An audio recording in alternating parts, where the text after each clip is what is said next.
रस्ता अडून रस्त्यावरच वाढदिवस साजरा केल्याप्रकरणी गुन्हा दाखल असलेल्या तरुणाला अटक केल्यानंतर त्याची धिंड काढल्याचा आरोप करत संबंधित तरुणाच्या आईवडिलांनी अंगावर ज्वालाग्राही पदार्थ ओतून आत्महत्या करण्याचा प्रयत्न केल्याची खळबळजनक घटना रविवारी सायंकाळी लोणी काळभोर पोलीस ठाण्यासमोर घडली आहे। राज रवींद्र पवार याचा गुरुवारी दिनांक 18 रोजी वाढदिवस होता।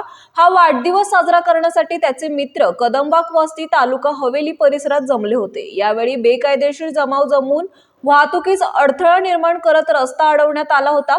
घटनेची माहिती मिळताच लोणी काळभोर पोलीस तात्काळ घटनास्थळी दाखल झाले। या प्रकरणी लोणी काळभोर पोलीस ठाण्यात 16 जणांविरुद्ध गुन्हा दाखल करण्यात आला।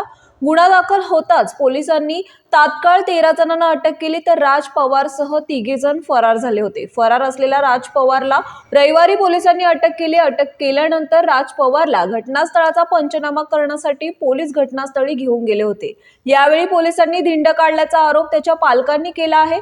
या घटनेचा राग मनात धरून राज पवारच्या आईवडिलांनी लोणी काळभोर पोलीस ठाण्यातच अंगावर रॉकेल ओतून आत्महत्या करण्याचा प्रयत्न केला। आमच्या मुलावर खोटे गुन्हे दाखल करण्यात आले आहेत। कोणतेही चुकीचे कृत्य न करता देखील पोलिसांनी आमच्यावर अन्याय केला आहे। आमच्या मुलाची विनाकारण धिंड काढण्यात आली, त्याला तात्काळ सोडून द्यावे, आम्हाला न्याय द्यावा, अन्यथा आम्ही दोघेही जीवन संपवू, अशी भावना त्यांनी यावेळी व्यक्त केली। या घटनेनंतर पोलीस ठाण्याच्या परिसरात काही काळ तणावाचे वातावरण निर्माण झाले होते। रात्री उशिरापर्यंत या प्रकरणावर पोलीस ठाण्यात चर्चा सुरू होती। पुढील कायदेशीर कारवाई सुरू असल्याची माहिती पोलिसांकडून देण्यात आली आहे।